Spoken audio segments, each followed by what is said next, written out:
Okay, we're here on Doc's Ranch, where I live. This is my home ranch. I wanted you to see this fence. You'll see there's only 3 strands of barbed wire here. We're not using this fence, of course, anymore because you'll see that the neighbors built a big 8-foot game fence in next to this barbed wire fence. But this fence, you can see how fallen down it is and broken down. I came along, I put some of these clips on it where the wire was broken and tightened the wire up as best I could. You can see the amount of tightness there. And then I put offset electric wire on here. This fence was falling down and ragged like it is now. You can look at the posts. They're not very solid. This one's still holding. We actually stapled that for a few years, but then the staples just come back out because the wood is so old. But the thing about it is I came along every here and there and I put in a T-post like this one. You can see the brush has grown up around this one, but this T-post was enough to secure this old wooden post that was falling down. So the cost of a few T-posts, and then I came along with these offset electric wire, put the offset, he connected it here and here. I'm going to show you how on a different fence. And that we ran one single electric wire along here, along this fence, and that fence held up for 20 years. This ragged, broken down, fallen down fence, just like it is right now, held cattle for 20 years. And as I mentioned before, you know, for less than $1,000, I could have fenced the whole side of this property, which was over 4,000 feet. I'm just going to guess that it would have cost me around $10,000, $15,000 in fencing. Let me just give you a real good look at, you see how this post is falling down? Even with that post falling down, if you have an offset wire down here, the electric wire is out here, it will still keep the cattle in. And you can see how fallen down the fence is over here. Hopefully you can see that barbed wire. Let's see, there. It's all just falling down, the whole fence is falling down. So we're going to go to another ranch and I'm going to show you one that's finished correctly so that you'll know what that looks like. Okay, here we are on another ranch that I have. You can see this is a brand new fence. I just put it in. We're coming up to the corner and here's the offset electric wire. You look at that wire, it sets off from the actual fence. See if we can see it from both sides. It's about, a little over a foot off the fence. And that will keep the cattle from touching that fence. I don't care if there's a bull on one side and a cow in heat on the other. He will not. He may get shocked a few times touching it, but he will never touch the actual fence. This is the fence. Now this is the electric fence here. I'm not going to touch it because it's got about nearly 7,000 volts going through it.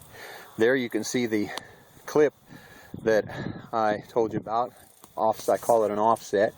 Has an insulator in the end, and then the wire goes through the insulator. I'm going to show you some better close-ups on that later on another ranch. We're going to demonstrate how you make this whole thing.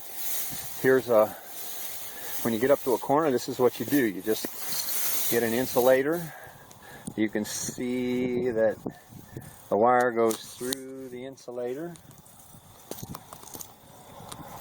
Well, I hope you can see it.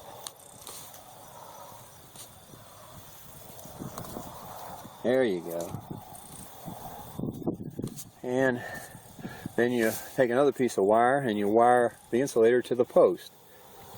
Again, don't worry about it if you don't understand that, because I'm going to show it to you later, step by step. And if we follow the wire on down the fence, we see the post. That's my tractor setting outside of the gate fence there. You'll see another offset here. This one's very old. It was on that original fence that I told you about that stood up 20 years to everything from salt water, salt spray. You can see all the rust and everything. This doesn't have any electricity in it. It's grounded. The wire does. We don't want to touch that. It will knock me down. It might stop my cell phone from working too. But there's your insulator. The wire goes.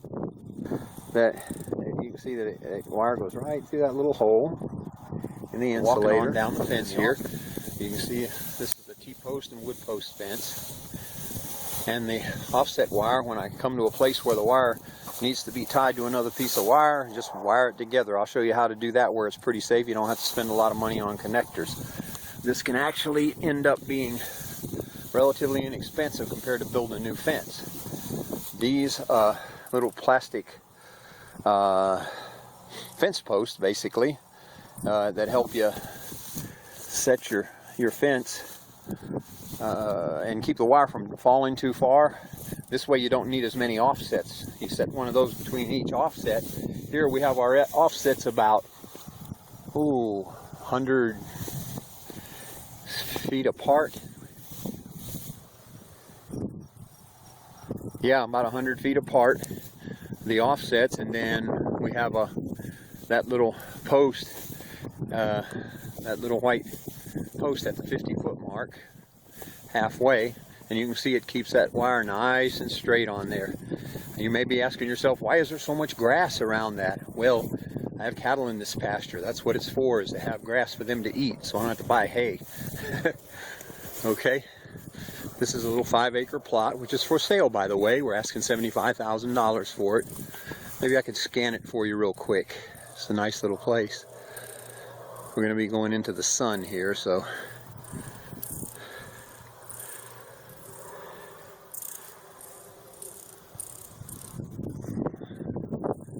Scan that again.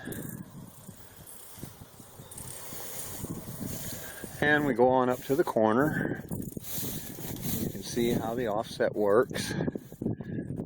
And when we get to the corner, here we go again with an insulator. This one's just a different color. You run the wire through the insulator, and then you wire the insulator to the post. Fairly simple. Time consuming though, mostly because you have to walk up and down the fence. And if you see this, that's a tightener. It's actually a spool that with that pin that you see, that kind of U-shaped pin, that's the lock. And over here, it has a 3/8 inch hole that you can put a special tool in there to tighten it, or you can even use a ratchet. It's just a little better to have the tool. You don't have to worry about things coming off of there and injuring you, because that can happen if you're using a ratchet. Now here's where I keep the charger. You'll see that orange unit charges the fence. Up there is a switch. And we have a battery and a solar panel. And all the wire wrapped around it keeps the cattle from getting in and getting to the switch or the charger or the solar panel. Now, these are farm and ranch stores. And then I run a little wire over here across some of those insulator posts.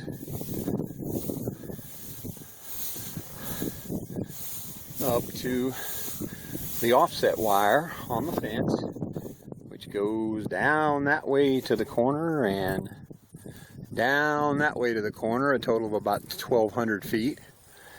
And then just tie them together. I kind of have a special way I do it, just make sure you got plenty of contact there. Not a big deal. And that'll set you up with an electrified offset wire that will keep your cattle off of the fence. It'll extend the life of the fence and gives you extra security that the cows won't be getting out or trying to get out or sticking their head over the fence to try and eat grass on the other side, which eventually will tear your fence down.